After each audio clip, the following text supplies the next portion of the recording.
Water sign. Cancer, Scorpio, and Pisces. Hello, my dear. Welcome back sa ating YouTube channel. My name is RJ, your tarot card reader. At ang gagawin natin ngayon is yung ating daily reading para po to sa araw ng May 22, 2026. Titingnan natin kung ano mga eksena, kaganapan at kung ano-ano pa na maaari mong makasalubong sa araw na ito. Pero before tayo mag-proceed sa ating reading, kukunin ko muna itong pagkakataon na ito na magpasalamat. Gusto ko lamang po magpasalamat doon sa ating mga abangers, excuse me po. Gusto ko po magpasalamat doon sa ating mga abangers, doon sa mga walang sawang naghihintay ng kanilang readings. Thank you so much. Gusto ko rin po magpasalamat doon sa mga napadaan, napasilip lang po sa ating channel. Thank you so much for dropping by. And maraming salamat po sa ating mga bagong subscribers. I hope na mag-enjoy po kayo dito sa ating channel or ma-enjoy nyo po yung ating mga contents dito sa ating channel. And I hope na mahanap ninyo yung clarity, guidance na hinahanap ninyo sa channel na ito.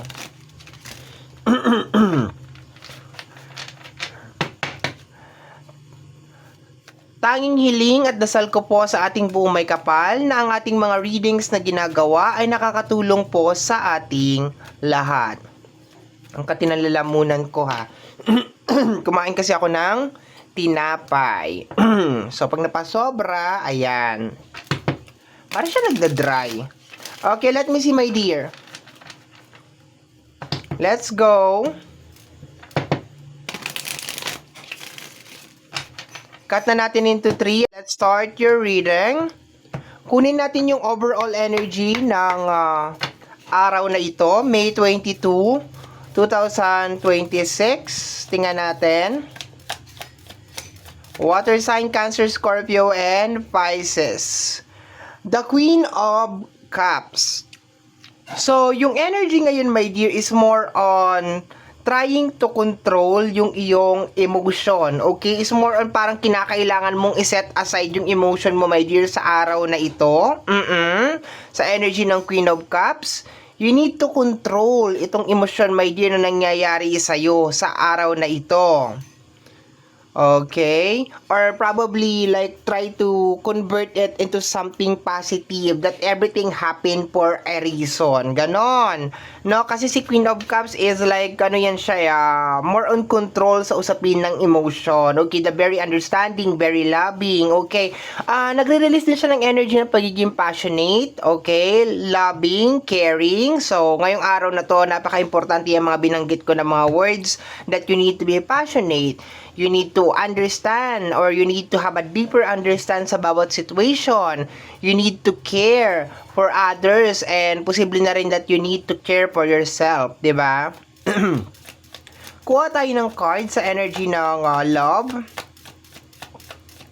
Energy ng love, what is going on para makuha natin yung bigger picture.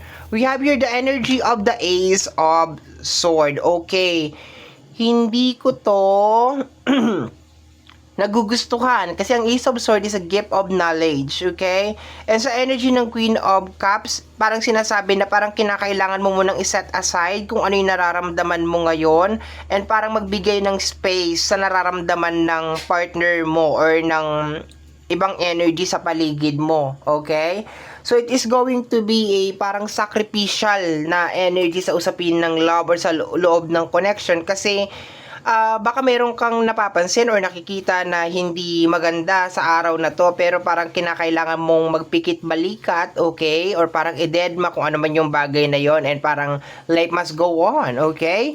Tingnan natin sa area ng iyong money and career. Money and career. Water sign, Cancer, Scorpio, and Pisces. Let me see. We have here the energy of the Page of Sword. Okay. So, sa energy ng Page of Sword, pag-aralan ang mga iniisip sa araw na ito. Okay? So, ibig sabihin, pag kinag-combine ko yung energy ng Queen of Cups at saka ng Page of Sword, sinasabi dito, my dear, na huwag ka magpakanega talaga ngayong araw na ito. Okay? Parehas siyang merong sword. Okay? So, Yung isa, may kinalaman sa sacrifice. Okay, actually, that is a gift of knowledge eh. The Ace of Swords. Dito naman sa energy ng page, parang kinakailangan mo maghinay-hinay, magdahan-dahan sa mga iniisip mo, maging mapag-obserba, okay, before ka mag-take ng action sa usapin ng pinansyal. Kunin natin yung advice. Advice sa araw na ito.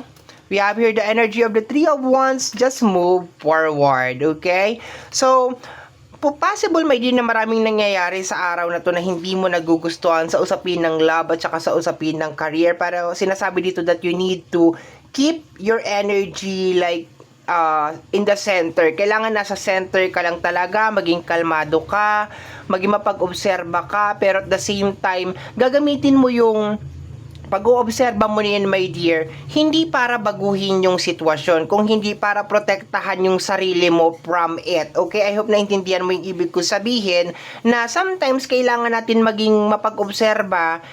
Nag-oobserba tayo para hindi baguhin yung isang sitwasyon kasi nandyan na yan eh. Kumbaga nangyayari na siya. So wala tayong magagawa na. Minsan may mga bagay na ganun or most of the time nga, my dear water sign, na wala na tayong magagawa. Nandyan na, nangyayari na yung isang bagay, di ba? So ang kailangan na lang natin talagang gawin is, una, iligtas yung sarili natin and makahanap ng paraan kung paano tayo makaka-move forward. Kasi meron kang energy ng Three of Wands. Normally din, ang Three of Wands is connected sa energy ng pagpaplano na may kinalaman sa future. So, ibig sabihin, sinasabi dito na kaysa mag-focus ka, my dear, ngayong araw na to, May 22, sa mga bagay na nangyayari sa paligid mo, sa usapin man yan ng relationship, or sa usapin man yan ng career, kung ano man yan nangyayari dyan, my dear, na something na nakakabagabag, my dear, sa yung emotion, it's better, my dear, na magplano ka ngayong araw na to, kung ano yung gagawin mo, paano mo i-divert itong energy na to into something positive,